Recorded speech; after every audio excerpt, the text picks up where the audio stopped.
لله رب العالمين والصلاة والسلام على أشرف الأنبياء والمرسلين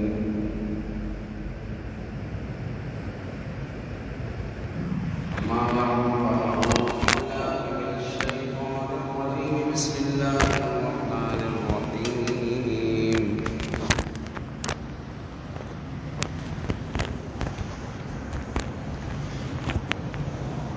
قال الله تعالى في القرآن المجيد والفرقان الحميد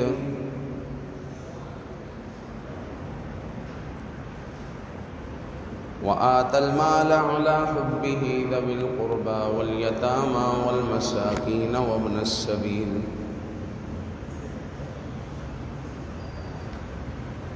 وقال تعالى واخفض جناحك للمؤمنين إن الله وملائكته يصلون على النبي يا أيها الذين آمنوا صلوا عليه وسلموا تسليما مولاي صل وسلم دائما أبدا على حبيبك خير الخلق كلهم محمد سيد الكونين والثقلين والفريقين من عرب ومن عجم يا ربي بالمصطفى بلغ مقاصدنا واغفر لنا ما مضى يا واسع الكرم مولاي صل وسلم دائما أبدا على حبيبك خير الخلق كلهم الحمد لله کے بعد حقوق پر گفتگو جاری ہے۔ رسول اکرم صلی اللہ علیہ وآلہ وسلم نے فرمایا کہ مسلمان کے مسلمان پر 5 حق ہیں۔ سلام کا جواب دینا،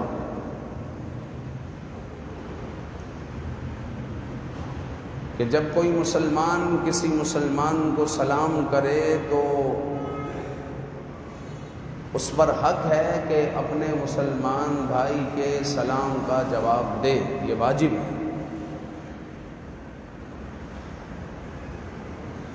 لیکن ہمارے یہاں پر یہ عام سی ایک بیماری ہو گئی کہ لوگ سلام کا جواب نہیں دیتے، جواب میں کہہ دیتے ہیں اور کیا ہے بھائی، اور کیا حال ہے، یا اپنے مطلب کی بات کرنا شروع کر دیتے ہیں، سلام کا جواب نہیں دیتے۔ تو جب کوئی سلام کرے تو سلام کا جواب دینا واجب ہے، اور حضور نے فرمایا مسلمان کے مسلمان پر 5 حق ہے۔ اس میں سے پہلا حق یہ ہے کہ جب کوئی مسلمان کو سلام کرے تو اس کا جواب دے۔ اگر کوئی مسلمان بیمار ہو جائے تو اس کی عیادت کرے، اس کی تیمارداری کرے، کہ وہ گھر میں مقید ہو گیا ہے، اس کے پاس جائے اور میٹھے بول کہیں، اچھی بات کہیں کہ اس کا دل خوش ہو جائے۔ ہو سکے تو اگر وہ کمزور ہے تو اس کو کچھ پیش کرے، اگر کمزور نہیں ہے، مالی اعتبار سے ہم بات کر رہے ہیں، مالی اعتبار سے کمزور نہیں ہے تو پھر کوئی نہ کوئی تحفہ لے جائے۔ ایک مسلمان کو یہ زیب نہیں دیتا کہ جب اس کا کوئی مسلمان بھائی بیمار ہو تو وہ اس کو چھوڑ دے اور اس کو پوچھے نہیں، بلکہ آقا کریم صلی اللہ علیہ وآلہ وسلم خود عیادت فرمایا کرتے، خود سرکار دو عالم صلی اللہ علیہ وآلہ وسلم کی نظریں مسجد نبوی کی صفوں پر ہوا کرتی کہ کون آیا کون نہیں آیا. پھر خود آقا کریم صلی اللہ علیہ وآلہ وسلم پوچھا کرتے کہ فلاں نہیں آئے، فلاں نہیں آ رہے، کیا بات ہے، بیمار ہے؟ تو آقا کریم صلی اللہ علیہ وسلم عیادت کے لیے تشریف لے جاتے. تو یہ سنت مبارکہ بھی ہے. تو یہ مسلمان پر حق بھی ہے کہ جب کوئی مسلمان بیمار ہو جائے، خصوصاً گھر میں مقید ہو جائے، تو وہ اس کی تیمارداری کرے. اور جب کوئی مسلمان مر جائے، انتقال کر جائے، تو اس کے جنازے میں شریک ہو، اس کو کاندھا دے، اس کے لیے دعائے مغفرت کرے. تو جنازوں کے ساتھ جانا یہ بھی مسلمان کا حق ہے. اور یہ بھی مسلمان کا حق ہے. چوتھے نمبر پر حضور نے فرمایا کہ جب کوئی مسلمان دعوت دے تو دعوت کو قبول کرے. پیشگی یہ نہ کہہ دے ابے میں تو نہیں آ سکتا، ارے میں نہیں آؤں گا وغیرہ وغیرہ، ایسا نہ کرے. آپ کی مجبوری ہے، ٹھیک ہے، لیکن جب وہ دعوت دے تو دعوت کو قبول کرے. ارے ماشاءاللہ انشاءاللہ العزیز آنے کی کوشش ہوگی. اگر کوئی مجبوری ہے تو اسی وقت بیان کر دیں، ورنہ بعد میں بیان کر دیں، لیکن دعوت قبول کریں. اگرچہ آپ کی جو ہے عمرہ کی حج کی فلائٹ ہے اور آپ کہیں کہ یار میں تو نہیں آ سکتا، یار معذرت، یار پہلے سے ہی آپ نے دعوت کو قبول ہی نہیں کی، حالانکہ اس وقت آپ ہوں گے ہی نہیں یہاں پر، پھر بھی دعوت کو قبول کر. اس نے دعوت دیا، پھر بعد میں آپ اپنا جو ہے ریزن بیان کر دیں. تو یہ مسلمان کا مسلمان پر حق ہے. چوتھے نمبر پر حضور نے فرمایا کہ جب دعوت دے تو دعوت کو قبول کرے. اور جب جو ہے کوئی مسلمان چھینکے تو چھینک کا جواب دے. ہمارے یہاں پر چھینکنے والا الحمدللہ کہتا ہے، لیکن سننے والا یرحمک اللہ نہیں کہتا. اور یرحمک اللہ یعنی چھینک کا جواب دینا واجب ہے. لہذا یہ بھی مسلمان کا حق ہے کہ چھینک کا وہ جواب دے. تو یہ 5 حقوق جو ہے آقا کریم صلی اللہ علیہ وآلہ وسلم نے بیان فرمائے. مزید سرکار دو عالم صلی اللہ علیہ وآلہ وسلم نے یہ بھی فرمایا کہ جو شخص ہماری مسجدوں اور بازاروں سے گزرے اور اس کے پاس تیر ہو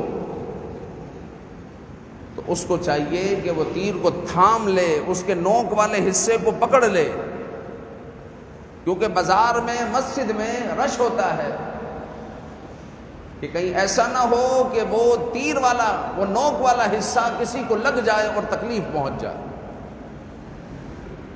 تو سرکار دو عالم صلی اللہ علیہ وآلہ وسلم اندازہ لگائیں کس قدر شفقت اور محبت فرماتے ہیں. اور آج آپ دیکھیں ہم کیا کرتے ہیں کہ اگر کسی کو 12 فٹ کی لکڑی لے جانی ہے یا ایلومینیم کا کوئی پٹا لے جا رہا ہے یا پردے کی جو ہے پردے کا پائپ لے جا رہا ہے تو حضرت صاحب نے اسکوٹر پر یوں پکڑا ہوا ہے. حضرت کو آگے کی تو فکر ہے، پیچھے کی فکر نہیں ہے کہ پیچھے کس کو لگ رہا ہے یا لگ سکتا ہے، اس کی فکر نہیں ہے.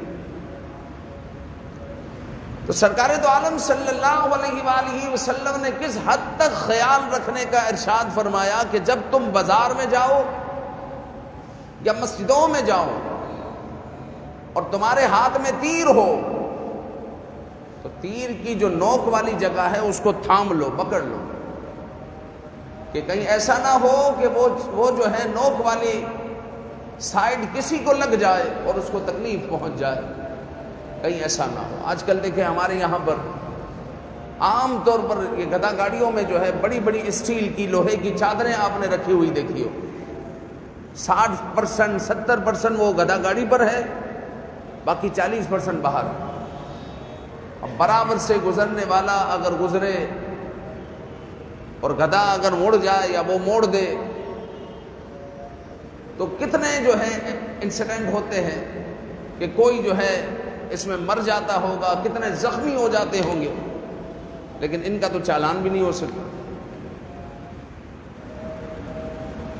تو یہ جو ہمارے یہاں پر بے راہ روی ہے یا احساس کی کمی ہے، اس کو ختم ہونا چاہیے۔ حضور نے یہاں پر ہمیں احساس دلایا ہے، احساس کرو کہ تمہارے پاس اگر ایسی چیز ہے تو اس کو تھام لو، کہیں ایسا نہ ہو کہ رش والی جگہ میں کسی کو تم تکلیف پہنچا دو۔ پھر سرکار دو عالم صلی اللہ علیہ وآلہ وسلم نے فرمایا کہ مسلمان آپس میں دوستی، رحمت و شفقت کی مثال پیش کریں، وہ اس طرح کہ جس طرح جسم کے کسی عضو کو تکلیف ہوتی ہے تو پورا جسم اس تکلیف کو محسوس کرتا ہے۔ مسلمانوں کی آپس میں شفقت اور محبت ایسی ہی ہونی چاہیے کہ جسم کے جب کسی عضو کو تکلیف پہنچے تو پورا جسم محسوس کرتا ہے۔ اسی طرح اگر کسی مسلمان کو تکلیف پہنچے تو مسلمان اس تکلیف کو محسوس کرے۔ جس طرح فلسطین میں جو ہو رہا ہے تو اس تکلیف کو سارے جہان کے اگر مسلمان محسوس کرتے تو یہودیوں کی یہ جرت نہیں تھی کہ فلسطینیوں پر اس قدر وہ چڑھائی کر بیٹھتے اور اتنی قتل و غارت گری ہو جاتی، اتنی تباہی ہو جاتی، ان کی جرت نہیں تھی۔ لیکن افسوس ہے کہ مسلمان جو ہے کمزور ہو گیا اور مسلمان کو ایک دوسرے کا احساس نہ رہا۔ پھر سرکار دو عالم صلی اللہ علیہ وآلہ وسلم نے یہ بھی فرمایا کہ مسلمان آپس میں بھائی بھائی ہیں، وہ اس پر ظلم نہ کرے، کسی بھی طرح جھوٹ نہ بولے، خیانت نہ کرے، غلط مال نہ بیچے، ظلم نہ کرے، نہ اس کو رسوا کرے۔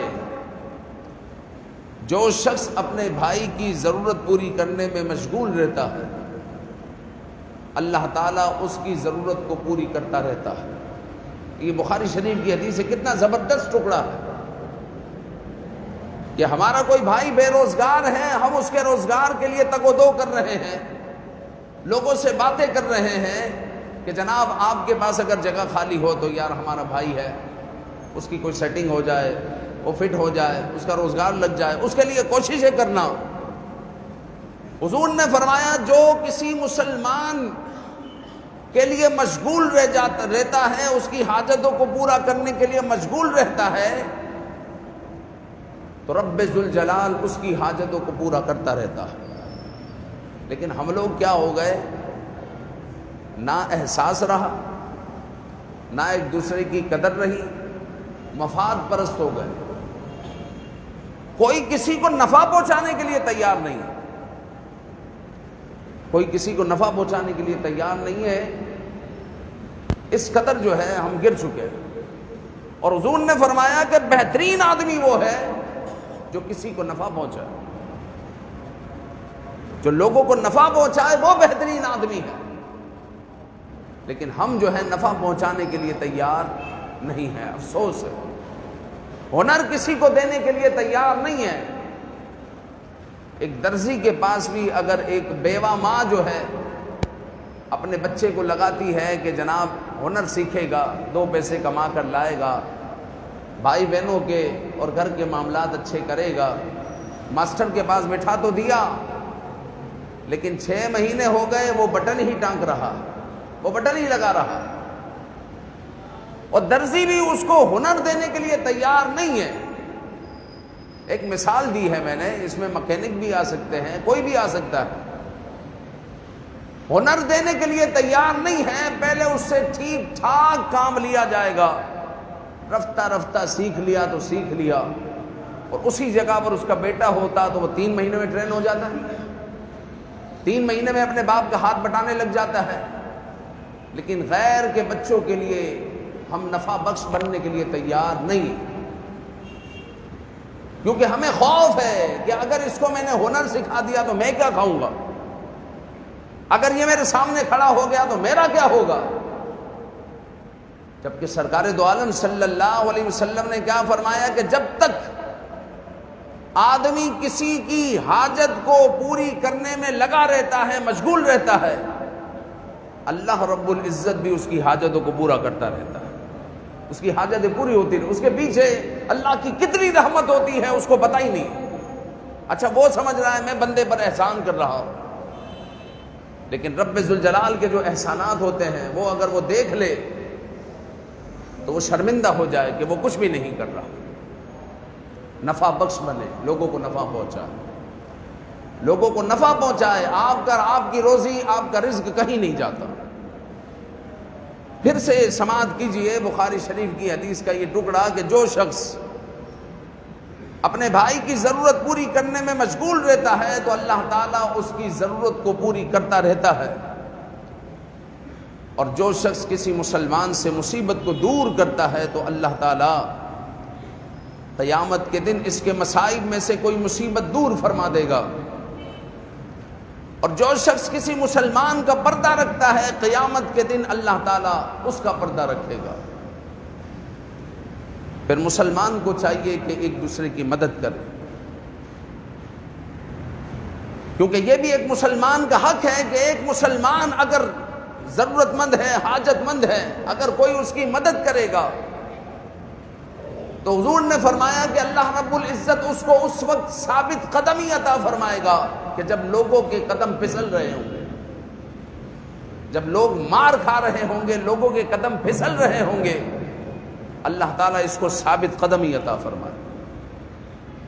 پھر مسلمان کا یہ بھی حق ہے کہ اس کے دل میں خوشی داخل کرے، یسروا ولا تعسروا بشروا ولا تنفروا، خوشی داخل کرے، اپنے مسلمان بھائی کو خوش کرے، اور جو کسی مسلمان بھائی کو دل خوش کرتا ہے حضور نے فرمایا کہ اللہ رب العزت اس کی مغفرت فرما دیتا ہے۔ خیانت نہ کرے، کسی مسلمان کے لیے یہ روا نہیں کہ کسی مسلمان سے وہ خیانت کرے، وہ خائن بنے کہ جھوٹ بول کر مال لے لیا، خیانت کر کر مال کو جو ہے ہتھیا لیا، یہ مسلمان کا شیوہ نہیں ہے۔ اس طرح ہمارے یہاں پر خاص طور پر میراث میں جو ہو رہا ہے، جس کے جو ہتھے لگا وہ لے لیا، جو ہاتھ میں آیا بھائی کے، جو ہاتھ میں آیا بہن کے لے لیا، یہ خیانت ہے، یہ ظلم ہے، یہ حرام کاری ہے۔ اور یاد رکھیں کہ اگر کوئی میراث میں یہ کہے کہ مجھے اللہ تعالیٰ نے بہت دیا ہے، کوئی بڑا بھائی یا چھوٹا بھائی یا بہن، مجھے اللہ نے بہت دیا ہے بھائی، مجھے جو ہے ابو کے ورثے میں سے، ماں کے ورثے میں سے کچھ نہیں چاہیے، میں نے معاف کیا۔ ابے تو ہوتا کون ہے معاف کرنے والا؟ اللہ تعالیٰ نے حصہ دیا ہے، یہ تو ہوتا کون ہے معاف کرنے والا؟ معاف کرنے سے معاف نہیں ہوتا۔ یہ ان کے معاف کرنے کی وجہ سے دوسرے بہن بھائی پھنس جاتے ہیں۔ اگر کروڑ پتی اللہ نے تجھے بنایا ہے تو پہلے مطالبہ تو کر، بھائی مجھے میرا حصہ چاہیے، باپ کے ورثے کو تقسیم کرو، جس کا جو حق ہے دو، ختم کرو۔ تو ہوتا کون ہے معاف کرنے والا؟ میں نے معاف کیا، مجھے نہیں چاہیے۔ بھائی اللہ رب العزت نے تجھے یہ حق دیا ہے، اور پہلے یہ حق لینا پڑے گا۔ حق لے لیا، اب جس کو چاہے دے دے، تیری مرضی، لیکن لینا پڑے گا۔ ہمارے یہاں پر خاص طور پر میراث کے معاملے میں جو خیانت ہو رہی ہے، اور پھر بھائی بہنوں میں نفرتیں میراث کے مال کی وجہ سے ہو رہی ہے، الامان والحفیظ، کوئی کسی کا منہ دیکھنے کے لیے تیار نہیں۔ ایسے ایسے کیسے ہمارے پاس محبت و بھری زندگی گزاری، لیکن آج وہ خاندان صرف پیسوں کی وجہ سے، میراث کی وجہ سے ایسا تتر بتر ہے، ایک دوسرے کی شکل دیکھنے کے لیے تیار نہیں، ایک دوسرے کی شکل دیکھنے کے لیے تیار نہیں۔ میں تحدیث نعمت کے لیے اپنی بات پیش کروں۔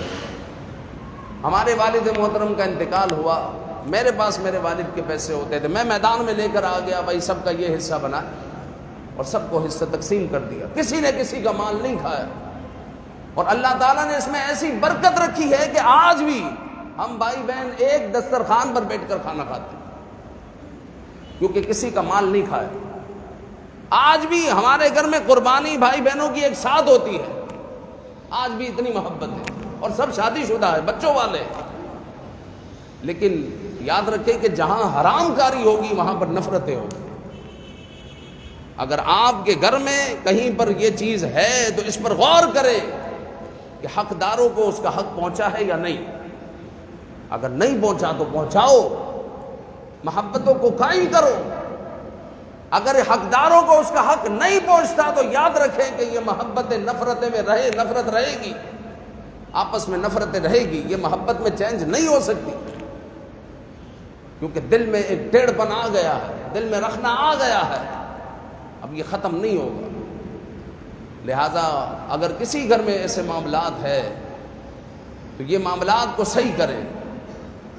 اگر کسی کے میراث رکی ہوئی ہے، اگرچہ 1 روپیہ ہی کیوں نہ ہو، میں کہہ رہا ہوں کسی کے والد کا انتقال ہوا اور اس کے جیب میں 20 روپے تھے، باقی کچھ بھی نہیں ہے اس کے پاس، وہ 20 روپے بھی تقسیم ہوں گے۔ اس کی کبٹ میں رکھے ہوئے اگر 3 جوڑے ہیں نا، اس کے صرف 2 جوڑے اور 3 جوڑے اور 2 رومال اور 3 بنیان، وہ بھی تقسیم ہوگا۔